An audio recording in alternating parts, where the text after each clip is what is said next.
Já imaginaram comer carne humana sem saber? Hoje, trair mais uma vez uma história macabra, sinistra, cheia de crueldade e lendas urbanas. E o nome, e que talvez vocês não conheçam, José Ramos, seus vulgos, monstro perfumado, o açougueiro.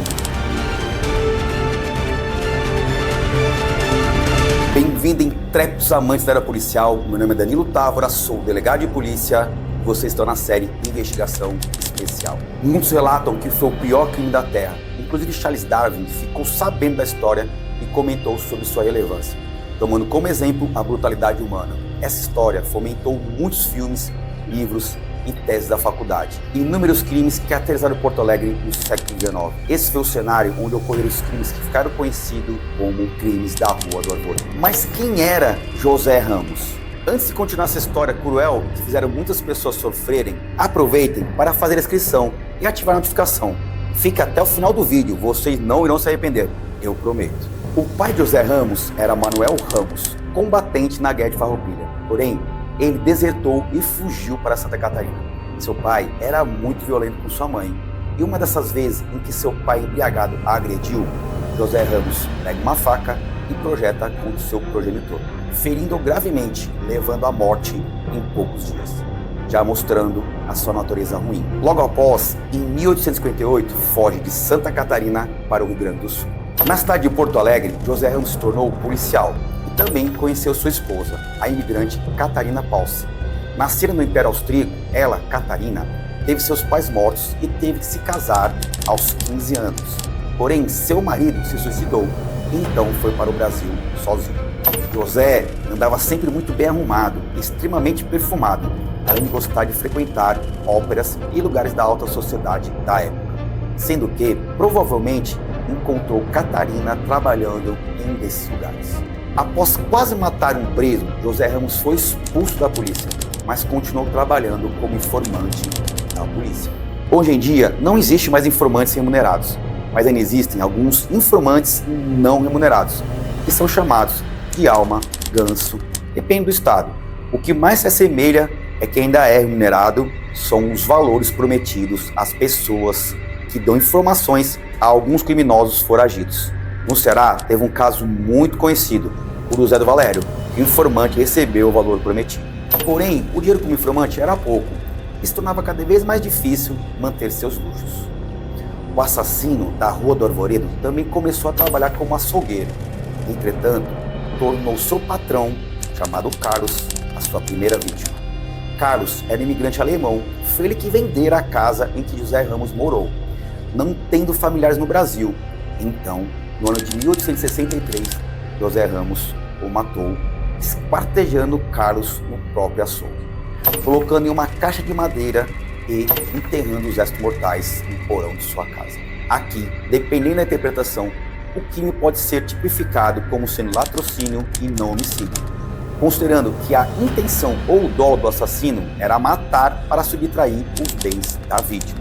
Logo após, forjando um recibo, disse aos clientes: Carlos vendeu a casa, o açougue foi embora para Montevidéu. Contudo, em pouco tempo, vendeu o açougue e tudo que tinha dentro, ficando por meses com um bom dinheiro. Porém, o dinheiro começou a acabar, considerando a vida de luxo que gostava de viver. Quando o dinheiro começou a terminar, decidi atrás de outra vítima com o mesmo perfil, ou seja, imigrante e sem familiares no Brasil. O segundo crime ocorreu no dia 15 de abril de 1864. A vítima era um comerciante português.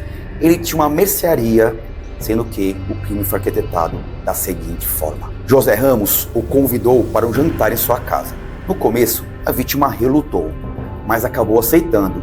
Durante o jantar, ele o matou, matando também outra pessoa, José Ignácio de Souza Ávila.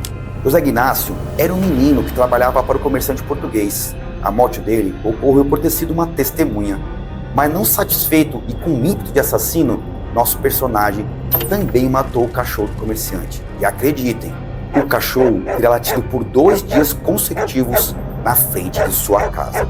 Provavelmente, o cachorro estava atrás do seu tutor, mas por não parar de latir, teria despertado desconfiança da vizinhança. E por esse motivo, o cachorro também foi assassinado. Agora é a parte que eu mais gosto. sempre será a parte que eu mais gosto. Como foi a investigação e a prisão de José Ramos? Na época, o delegado exercia funções típicas de autoridade policial, tanto administrativa como investigativa, além de também judiciais.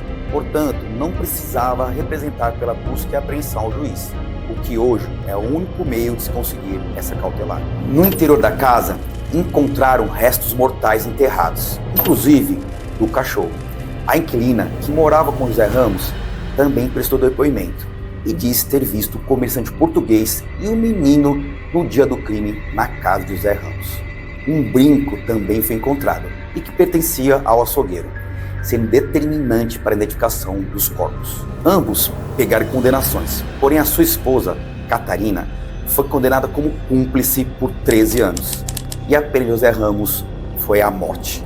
Mas, posteriormente, teve sua pena comutada através de Dom Pedro II e de morte foi para a prisão perpétua. Hoje, não existe mais a pena de morte e a prisão perpétua.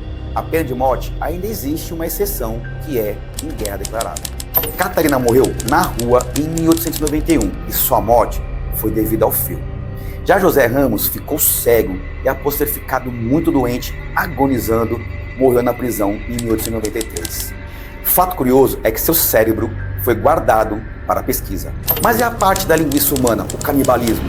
Até agora, nada sobre esse fato. Então vamos lá. Catarina, anos após sua saída da cadeia, se converte a um grupo de protestantes alemão, conhecidos como Muckers. E ao se arrepender dos crimes, escreveu que arquitetava os crimes da seguinte forma: Usava moi charme para atrair homens, generalmente procurava homens com origem alemã, embriagados e à procura de diversão sexual. Generalmente os abordava no beco da ópera, levava os por becos escuros e ladeiras para o moi sobrado. No interior da residência, as vítimas eram degoladas por José Ramos, esquartejadas e descarnadas, tendo seus pertences subtraídos. Como forma de esconder o corpo, a carne era transformada em linguiça, posteriormente vendida no açougue de Carlos Klausner.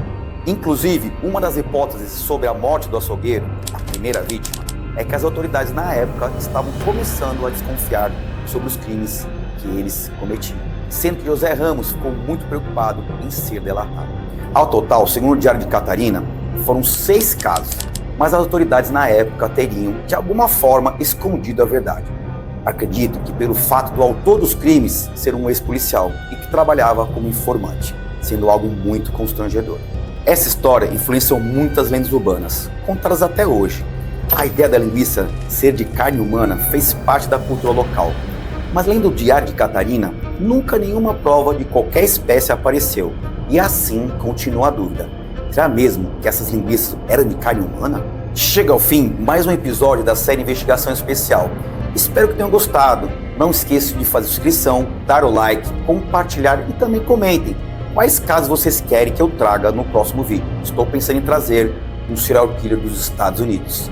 Grande abraço e permaneçam com Deus.